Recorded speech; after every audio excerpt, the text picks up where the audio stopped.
August மாதம் 22ஆம் தேதிக்கான ஜீவ ஊற்று வேத தியானம் சங்கீதம் 22 வசனம் 15. என் பெலன் ஓட்டை போல் காய்ந்தது, என் நாவு மேல்வாயோடே ஒட்டி கொண்டது, என்னை மரணத்தூளிலே போடுகிறீர் என்பதே. இன்றைய தியான வசனத்தில் என்னை மரணத்தூளிலே போடுகிறீர் என்று சங்கீதக்காரர் குறிப்பிடுகிறார்.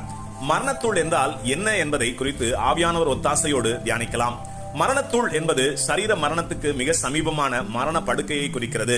தங்கள் நாவு மிகவும் நீளமானது என்றும் மற்றவர்களை குறித்து அசுத்த வார்த்தைகளால் துணிகரமாக பேசுகிற யாவருடைய நாவும் தங்கள் மரண படுக்கையில் தங்கள் மேல் தாடையோடே ஒட்டிக்கொள்ளும். பேச நினைத்தாலும் பேச முடியாதபடி தன் நாவின் மேல் தன் கட்டுப்பாட்டை இழப்பார்கள். இதையே சங்கீதம் 64:8 அவர்கள் தள்ளப்பட்டு கீழே விழும்படி அவர்கள் நாவுகளே அவர்களை கெடுக்கும் என்று வேதம் கூறுகிறது. அதுபோல தன் சரீரத்தில் பலனுள்ள நாட்களில் தன்னை வெல்ல யாரும் இல்லை என்ற மமதையில் காரணமில்லாமல் மற்றவர்களிடம் சண்டையிட்டு அழிக்க துடிப்பவர்களும் தங்கள் இறுதி மரண படுக்கையில் அவருடைய சரீரத்தின் பலனும் மனதின் உறுதியும் காய்ந்து போன மண் ஓட்டுக்கு சமமாக மாறிவிடும். அவர்கள் தங்கள் சரீரத்தினால் செய்ய நினைப்பதை அவர்களால் செய்ய முடியாமல் சரீரத்தின் அவயவங்கள் கொஞ்சம் கொஞ்சமாக தங்கள் கண்முன்னே செயலிழந்து கொண்டிருக்கும். எவ்வளவு மன உறுதி கொண்டவர்களாக இருந்தாலும் இப்படிப்பட்ட நிகழ்வையோ அல்லது சூழ்நிலையோ மாற்றிவிட முடியுமோ? இதையே யோபு 18:13 அது அவன் அங்கத்தின் பலத்தை பட்சிக்கும், பயங்கரமான மரணமே அவன் அவயவங்களை பட்சிக்கும் என்று வேதம் கூறுகிறது. மரண படுக்கை பூமியில் உள்ள எல்லா மனிதருக்கும் உண்டு என்றாலும் பரிசுத்தவான்களின் மரணம் என்பது மிகுந்த சமாதானம் உள்ளதாக இருக்கும். இதையே ஏசாயா 57:2 நேர்மையாய் நடந்தவர்கள் சமாதானத்துக்குள் பிரவேசித்து தங்கள் படுக்கைகளில் இளைப்பாறுகிறார்கள் என்று வேதம் கூறுகிறது. ஆனால் உலகில் அநேகர் தங்கள் மரண நேரம் வரையிலும் கூட தங்கள் பாவத்தை விட்டு விலகாமல் தங்கள் துர்க்குணத்தை விட்டு நீங்குவதில்லை. இப்படிப்பட்டவர்களுக்கே மரண படுக்கை மிகவும் கொடியதாக இருக்கும்.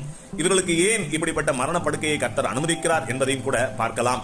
இவர்கள் தங்கள் பாவங்களை விட்டு மனம் திரும்பும்படியே பலவிதமான பாடுகளையும் உபத்திரவங்களையும் கர்த்தர் இவர்கள் வாழ்வில் அனுமதிப்பார். அதில் உணர்வடைந்து கர்த்தருக்கு முன் தன்னை தாழ்த்த மனதில்லாமல் மனதை கடினப்படுத்திக் கொண்டு கொஞ்சமும் தன் நிலைப்பாட்டை மாற்றாமல் வாழுவார்கள். எல்லாம் சரி, கர்த்தர் ஏன் இப்படிப்பட்ட மனிதர்களை பூமியில் இன்னமும் வாழ வைக்கிறார் என்ற கேள்விக்கான பதிலையும் பார்க்கலாம்.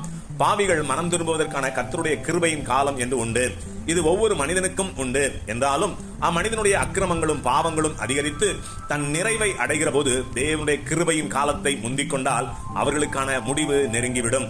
இதையே 1 தெசலோனிக்கேயர் 2:16 இவ்விதமாய் எக்காலத்திலும் தங்கள் பாவங்களை நிறைவாக்குகிறார்கள், அவர்கள் மேல் கோபாக்கினை பூர்ணமாய் வந்திருக்கிறது என்று வேதம் உறுதிப்படுத்து. அவர்களின் பாவங்கள் நிறைவை அடைய நெருங்குகிற போது அவர்களை மரணத்தூளாகிய மேற்கண்ட கொடிய மரண படுக்கையில் கிடத்துவார்.